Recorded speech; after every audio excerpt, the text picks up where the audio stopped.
Welcome to Mark D. Maker. My name is Mark Taylor, and today we're going to be making this little pine cone. Here we have a 4-inch 1x1. These are sold as pin blanks on Amazon or eBay. And you just chop it right in half, giving you two 2-inch sections.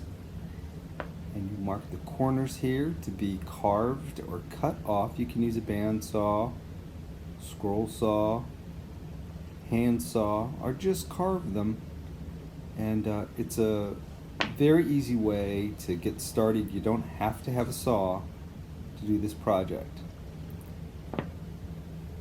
So we have the blanks. We call these blanks when they're already cut out and ready to go like this. And we'll get started on carving our blanks. Now you should draw a center line. It's already on there for me. It's lightly done. And then I come down about a 1/4 inch and I start cutting the top part, distinguishing the difference between the pine needles and the pine cone. And I'm doing what's called in woodworking a knife wall. So it's a stop cut, and you'll hear carvers refer to it as a stop cut, but in woodworking in general, that's called a knife wall, and we'll keep going back and re-establishing that knife wall.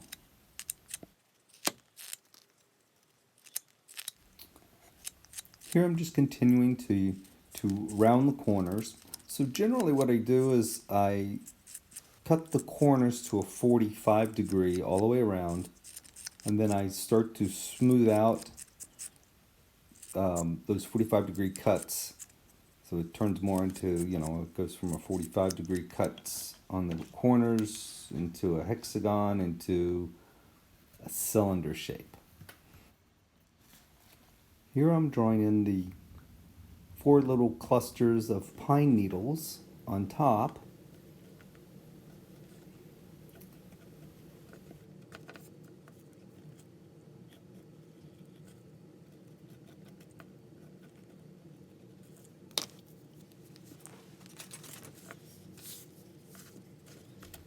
And now I'm going to just follow those established lines with an X-Acto style knife, and I will do it's almost like a chip carving style cut.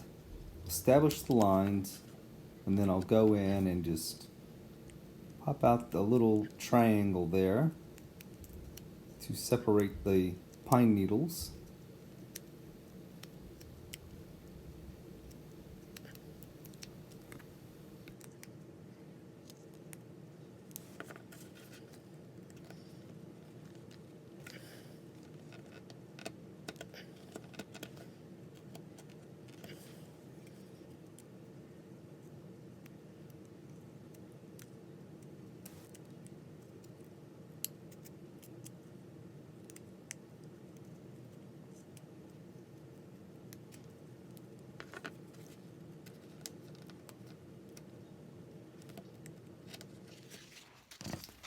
Now here I'm just using a little bit of sandpaper. I'm not going to sand the thing smooth. I'm just taking off the harder edges because I am going to burn in detail with a wood burner. It'll make it a lot easier, a lot smoother to burn in the detail.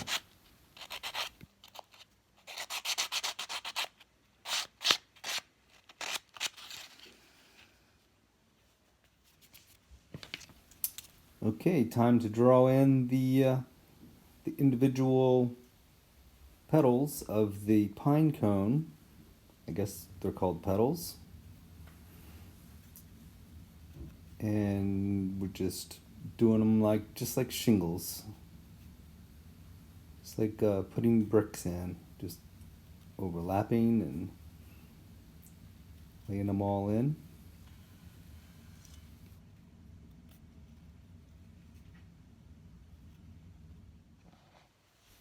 Alright, so I got them both all drawn in. I did thin out the bottoms of these because before it kind of looked like eggplant. So thinned them out. They look more like pine cones now. I'm happy with them. And time to start burning in some detail. I have my burner on a medium high, and I'm just taking my time. And this is a test of patience. You want to, put on some relaxing music and be in a decent mood, that you'll just take your time. It can be enjoyable. A little tip when you're burning like this is have a fan either behind you blowing lightly or in front of you pulling the smoke away from you, because you get up pretty close and that smoke can come up and it can bother your eyes or get in your sinuses. Just a little tip that I've learned throughout the years. I have a little machine that I made that I'll show you how to make that uses just a couple of little computer fans, pulls the smoke away. We're burning in the needles.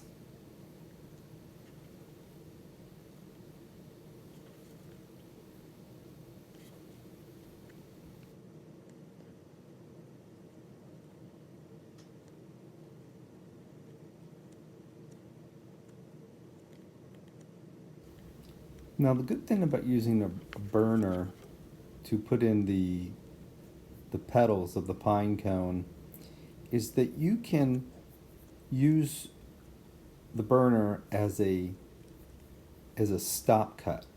Now the burner is a knife, it is sharp, and it is hot.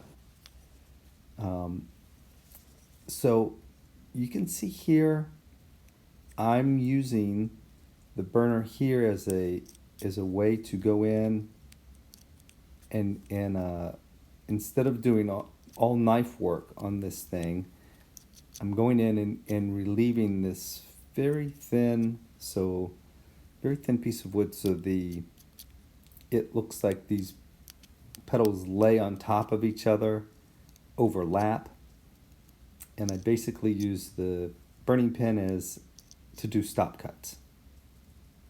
You can do stop cuts with a knife.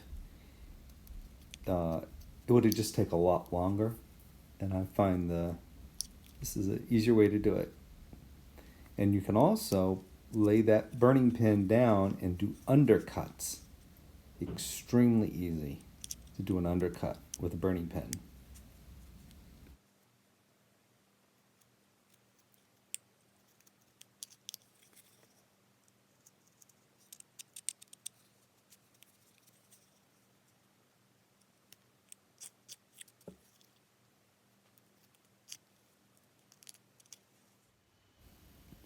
All right, here we're doing some slight undercuts with the burning pin.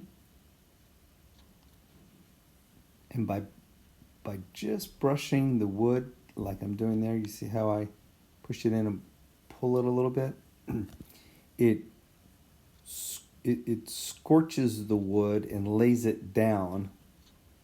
So it literally gives you the look of shingles, or the petals laying on top of each other. It's a neat effect, easy to do.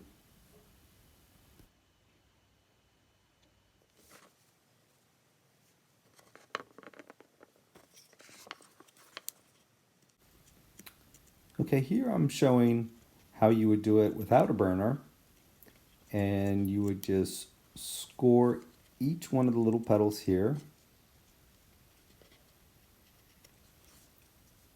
and come in and do a relief cut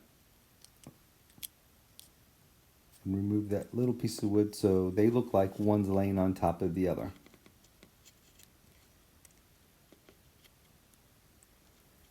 So you don't need a saw to do this. You don't need a burner to do this. You can do this project. Order the blanks on either Amazon or eBay. You get like 20 of them for $17. Alright, it's time to paint it. I'm just going to use some of this antiquing paint. Got it at a local craft store. And I got plenty of water to mix in with it there. Make it more like a stain.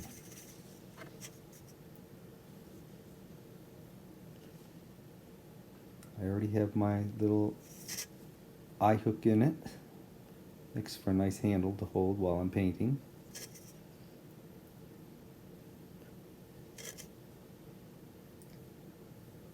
And this stain worked out really nice. It makes the pretty realistic coloring.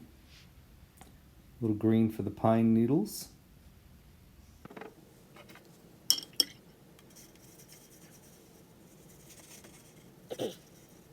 You do want to thin out the paint, because if you put the paint on straight, it will clog up all those little needles that you took the time to carve. You don't want to do that. So you thin out the paint a little bit, put it on like a stain, and the burn marks from the needles will show through and show as individuals.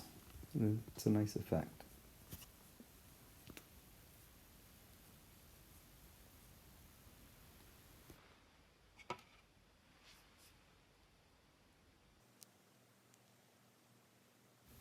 Alright, paint job's almost done. I'm going to take it over to the hair dryer, dry it out really good before I go any further.